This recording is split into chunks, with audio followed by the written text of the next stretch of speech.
Bismillah ar-Rahman ar-Rahim, sallallahu ala Nabi al-Karim. Chers élèves, on va commencer notre chapitre, notre cours l'astroboscopie. Par définition, tout d'abord, l'estroboscope, c'est un appareil permettant d'observer des objets en mouvement rapide en donnant l'illusion qu'ils sont immobiles ou en mouvement lent. L'astroboscopie, par définition aussi, l'astroboscopie, c'est une observation d'objets en mouvement rapide à l'aide d'un stroboscope. Le principe de l'appareil est d'émettre des éclairs très brefs à des intervalles de temps égaux appelés périodes des éclairs, T et de fréquence NE. Exemple, on va étudier un exemple. Observation à l'aide d'un stroboscope d'un mouvement périodique de fréquence N et de période T.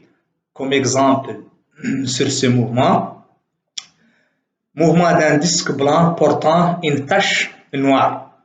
On peut distinguer premièrement l'immobilité apparente, c'est-à-dire si la fréquence N égale KNE, N c'est la fréquence du mouvement du disque et NE c'est la fréquence des éclairs, c'est de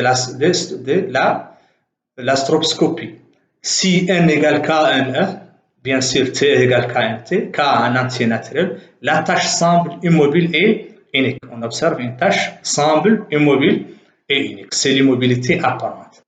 Par contre, si NE égale K fois N, ou bien sûr T égale K TE, on observe K tâche immobile. C'est l'immobilité donc apparente.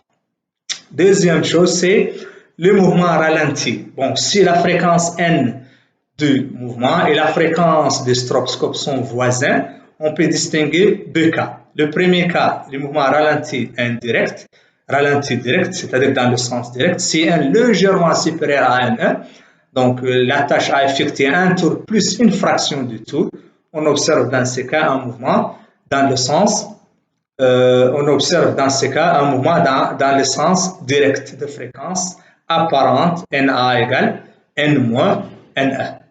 Le deuxième cas, le mouvement apparent ralenti dans le sens inverse. Si NE est légèrement supérieur à N, c'est-à-dire le disque a effectué un tour et moins d'une fraction du tour.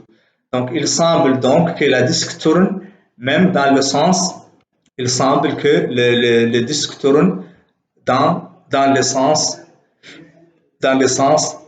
inverse. Il semble donc que le disque tourne, mais dans le sens inverse de rotation avec une fréquence apparente NA, une fréquence apparente NA égale N moins NE. Alors, remarque, on peut fabriquer un stroboscope en utilisant un disque contenant N trous et effectuant un tour par seconde. Placé devant une torche, c'est un stroboscope de fréquence N égale N fois NP. Alors, je vous donne une application. On observe le mouvement d'une lampe vibrante de fréquence N égale 50 Hz à l'aide d'un stroboscope émet des éclairs de fréquence réglable NE. Décrit les observations pour les valeurs suivantes de NE. Des éclairs, 50, 100 Hz, 52 et 47.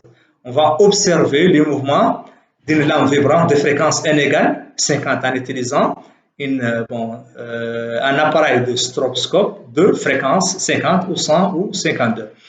Premièrement, donc, on a N égale 50 Hz, pour N égale 50, c'est-à-dire N égale N sous forme de N égale KNE, donc la lampe semble immobile et unique. Pour N égale 100, c'est-à-dire N égale 2N, sous forme de N égale Kn, on observe des lampes immobiles. Et pour N égale 52 Hz, N est supérieur légèrement à N, donc on observe un mouvement dans le sens, donc la lampe, un mouvement apparent dans le sens inverse avec une fréquence apparente NE égale NA égale N moins N. Et pour NE égale 45, c'est-à-dire N supérieur légèrement à NE, c'est un mouvement apparent dans le sens direct avec une fréquence NA égale N moins N égale 50. Voilà. Je vous remercie, c'est la fin de notre cours. Merci beaucoup.